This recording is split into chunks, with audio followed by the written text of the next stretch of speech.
Hello friends.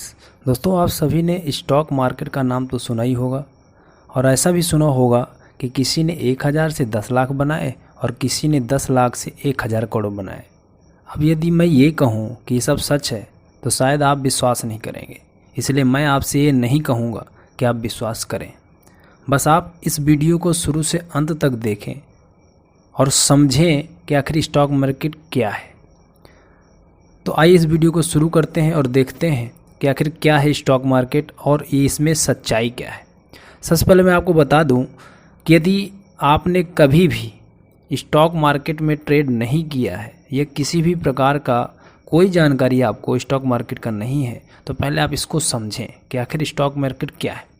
तो देखा जाए तो स्टॉक मार्केट एक ऐसा प्लेटफॉर्म है जो इंडियन गवर्नमेंट के अकॉर्डिंग चलता है। अब इंडियन गवर्नमेंट ने एक डिपार्टमेंट बनाया है जिसका नाम है सेबी। सेबी मीन्स भारतीय प्रतिभूति एवं विनिमय board, the security and exchange board of India.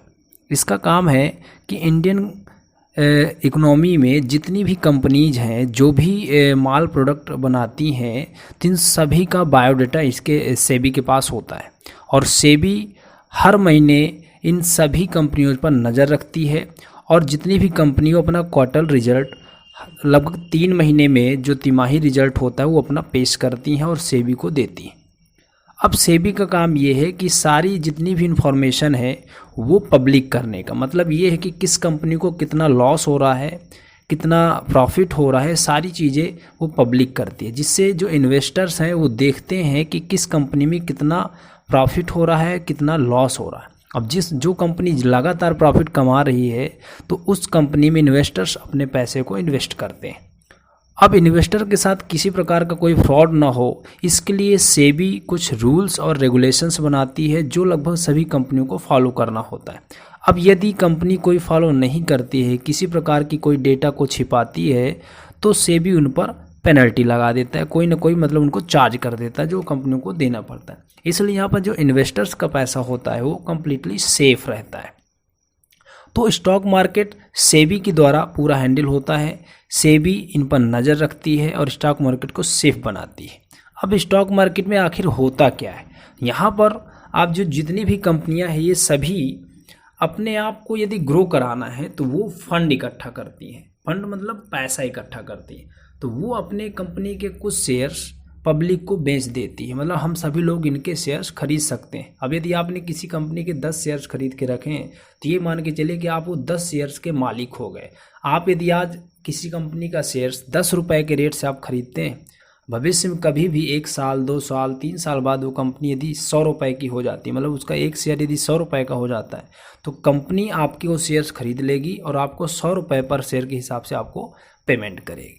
तो ये होता है शेयर बाजार, स्टॉक मार्केट, जिसमें आप किसी भी कंपनी के शेयर्स कम पैसे में खरीद के अधिक पैसों में बेच सकते हैं। बस आपको ये ध्यान देना है कि वो कंपनी काम क्या करती है और भविष्य में उसका बिजनेस कैसे होने वाला है। यदि कंपनी ग्रो करेगी तो आपका शेयर प्राइस बढ़ेगा, यदि कंपनी किसी प्रकार की लॉस अटेंड कर रही, लॉस लगातार कमा रही तो आपका स्टॉक प्राइस गिर भी सकता है। तो ये आपको ध्यान देना है कि कौन सी कंपनी क्या कर रही है, नज़र आपको बनाकर रखना होता है। और इसके लिए सारी कंपनी अपना क्वार्टर रिजल्ट पेश करती है, मतलब 3 महीने में अपना वो रिजल्ट देती है और आपको इन सारी चीज़ों को देखना होता है। अब यहाँ पर प्रश्न ये आता है कि आखिर हम इन कंपनियों के जो शेयर्स हैं उनको कैसे बेचें, कैसे खरीदें। तो इसके लिए भी सेबी ने एक अपना एक्सचेंज बनाकर रखा हुआ है। एक्सचेंज का मतलब एक ऐसा प्लेटफॉर्म जहाँ पर आप जो है किसी भी कंपनी के शेयर्स खरीद सकते हैं और बेच सकते हैं। हम डायरेक्ट सेबी से नहीं खरीदते बल्कि सेबी ने खुद एक्सचेंज बनाया हुआ है और आप एक्सचेंज में जाइए और वहाँ अपने शेयर्स को बेच सकते हैं और ख़रीद सकते हैं। अब प्रश्न ये है कि ये एक्सचेंज क्या है। तो एक्सचेंज का मतलब है जहाँ पर शेयर्स का आदान प्रदान होता है, मतलब विनिमय होता है, शेयर्स को बेचा और खरीदा जाता है। इंडियन गवर्नमेंट के हिसाब से अगर देखा जाए, इंडिया में देखा जाए तो हमारे 2 एक्सचेंज होते हैं, एक BSE और एक NSE।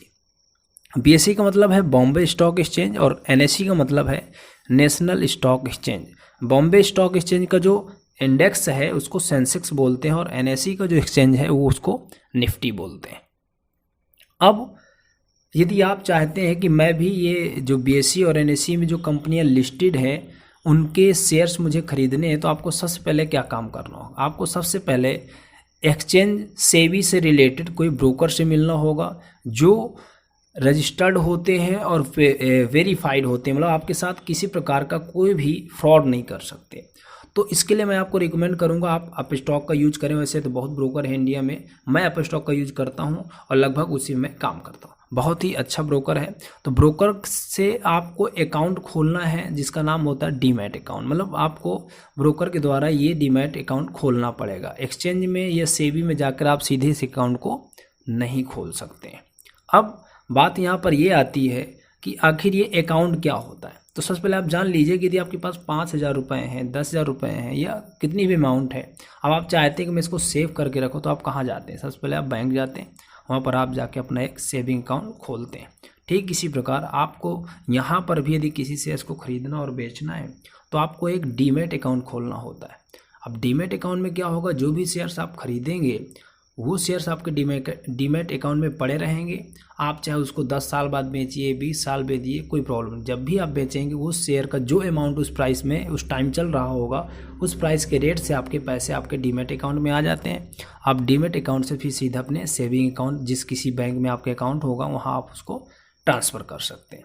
तो ये था पूरा स्टॉक मार्केट का प्रोसेस, जो बड़ा ही सिंपल है। बस आपको कंपनियों का डेटा एनालिसिस करना है, डेटा समझना है। यदि आपको ऐसा लगता है कि कंपनी आने वाला टाइम बहुत ग्रो करेगी तो आप यकीन मानिए कि आप 1,000 रुपये से भी शुरू कर सकते हैं, 5,000 रुपये से भी शुरू कर सकते हैं, 10,000 रुपये से भी शुरू कर सकते हैं। और ये अमाउंट की कोई लिमिट नहीं। 1,000 से आपका 1 लाख भी बन सकता है, 10 लाख भी बन सकता है और 1 करोड़ भी बन सकता है।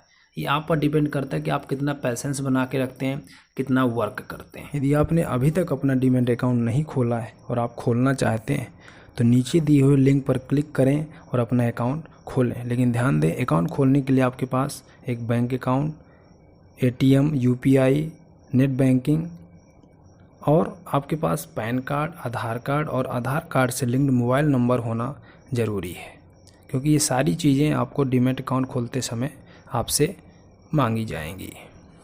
तो मिलते हैं नेक्स्ट वीडियो में, जिसमें आपको फिर कोई नया टॉपिक, नई चीज़ लेके आऊँगा जिसमें आपको स्टॉक मार्केट समझने में और आसानी होगी। Okay, good bye.